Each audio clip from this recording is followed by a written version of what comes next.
গৌরাঙ্গ আমার পুরশীল মানো, গৌরাঙ্গ আমার গতি।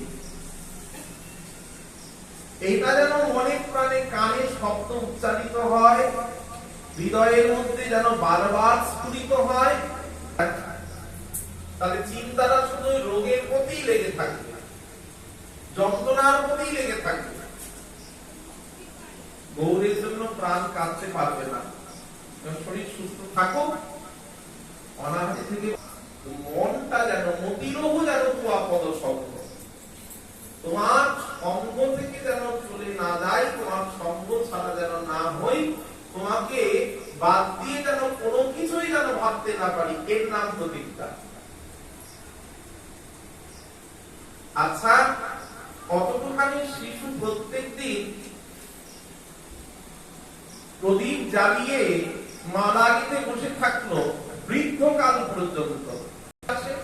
বুঝতে হবে নিত্যই তার ঘরে ভগবান, ভক্তের হাতে মালা পরবার জন্য, ভক্তের আরতি গ্রহণ করবার জন্য ভগবান নিত্য নিত্যই তার দুয়ারে আসতেন। কাজেই ভক্তাবেশ। আচ্ছা, ভগবান আবির্ভূত হলেন নন্দালয়ে, ভগবান আবির্ভূত হলেন দেবকীর কারাগারে,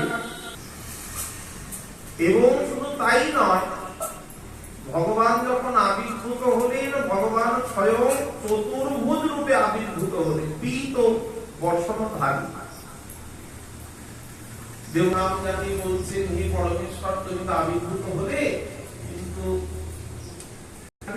কিন্তু এই দেখুন বসুদেব ভগবানকে দেখলেন অন্তর্হিত হয়ে যাও, কারণ যদি সে জানতে পারে সে এসে তোমাকে মারবার জন্য প্রচেষ্টা করবে, আর যদি নাই যাও তাহলে কৃপা করে তুমি তোমার এই স্বরূপকে গোপন করে প্রকটিত হও। এই দরকার আহ্বান, এ কারণেই দরকার প্রার্থনা। প্রশ্ন হতে পারে, আচ্ছা প্রভু প্রার্থনা করলে আসেন? অবশ্যই আসেন। প্রার্থনা না করলে তিনি আসেন না, তার কাছে শরণাগত না হলে তিনি আসেন না।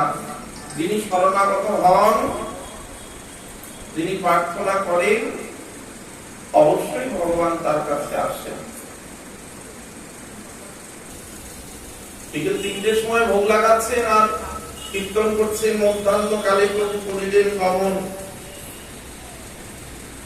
সবাই প্রশ্ন করছেন, ও বাবাজি বিকেল ৩টের সময় মধ্যাহ্ন নির্ণয় করা হয়েছে 11:30 থেকে মধ্যাহ্নকালীন ভোগ লাগানো যেতে পারে। সবাই প্রশ্ন করলেন, বাবাজি মশাই বলছেন ঠিকই বলেছো, তোমরা ভাবছো যে 3:30 বাজে, এখন সব প্রভু আসবেন কেন?